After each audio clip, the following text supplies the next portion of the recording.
Hi, I'm Lata Hamilton, the founder and head coach of Passion Pioneers.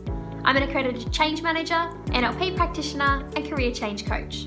And you're joining me today for the Reimagine Restructures video series. And today's topic is how to get ROI from your restructure.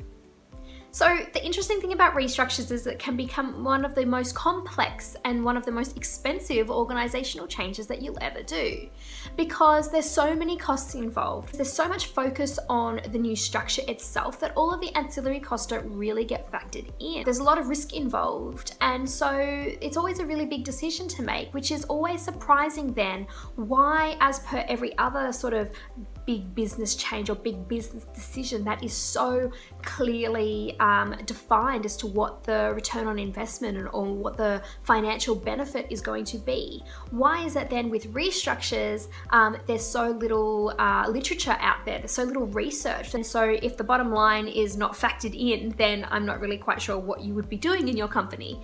So I'm going to give you 3 tips today around how you can really start to kind of nail the ROI on your restructure, and it's really just about bringing some things to the fore and keeping them front of mind through the process. So the first is to be aware of all the costs. I think that it can get really easy to just focus on how much you're providing to people who might be on redeployment or redundancy, but you really do need to factor in all the costs. And this includes your permanent staff whose time, effort, energy is being sapped up into your restructure.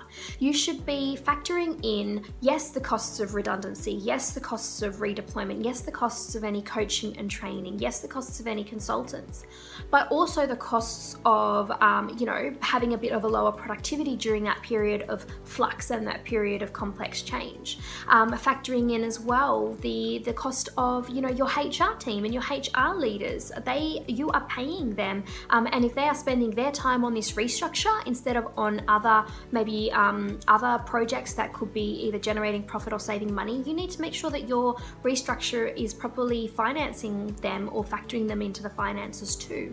And that also goes for all the other leaders who are part of the restructure. Their time is being used on this, so you need to make sure that their time is actually worthwhile and have a really clear picture in your head on all the costs. So there might be other things that you've got to factor in that might be industry specific or company specific for you, but those are just some thought starters to kind of start to think about, well, what is this whole thing actually truly costing us?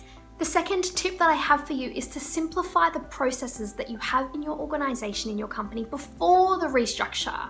Don't wait until after the restructure. Don't wait until the new structure to make that happen. Often what happens is that you end up with different staff or with fewer staff or different team structures, and there's a real period where you struggle, where those teams struggle to actually keep operating at the same level of performance and the same level that they were prior to the restructure.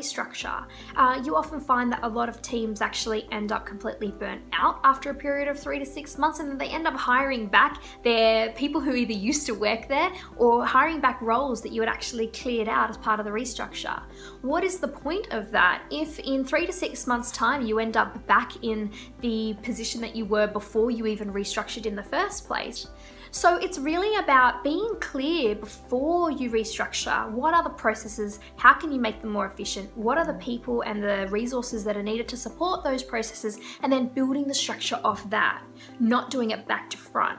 Because what that means is that people are really clear moving forward into the new structure that actually it's going to work for them. You get a better level of buy-in and you get less of a performance dip or less of a productivity dip through the organizational change and post. And then finally, what I would say is put a dollar figure on engagement and measure it. They say what doesn't get measured doesn't get managed. So you want to make sure that you actually put a dollar figure on engagement, because engagement does equal the performance of your team and what they can achieve and essentially the output of your whole company. So if you measure engagement before the restructure at a certain point in time, during the restructure at a certain point in time, and then after the restructure at a certain point in time, and notice any trends or any changes in that, that's going to be really powerful. Now, you might be going, oh, I don't understand how engagement automatically equals dollars. Look, the unconscious mind, it works in symbols, and a really easy symbol in business is the dollar symbol.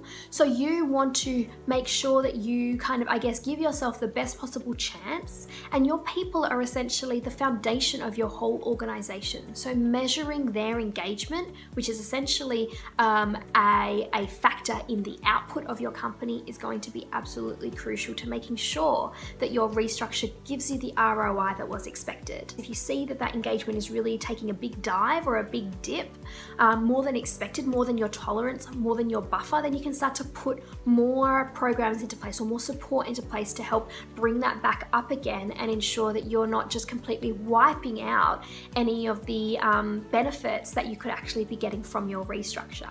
So that brings us to the end of today's video. You can see all of our other videos at passionpioneers.com.au, as well as get in touch with us there and see some of our other articles and some of our services that we provide. So thank you so much for watching today, and see you on the next one.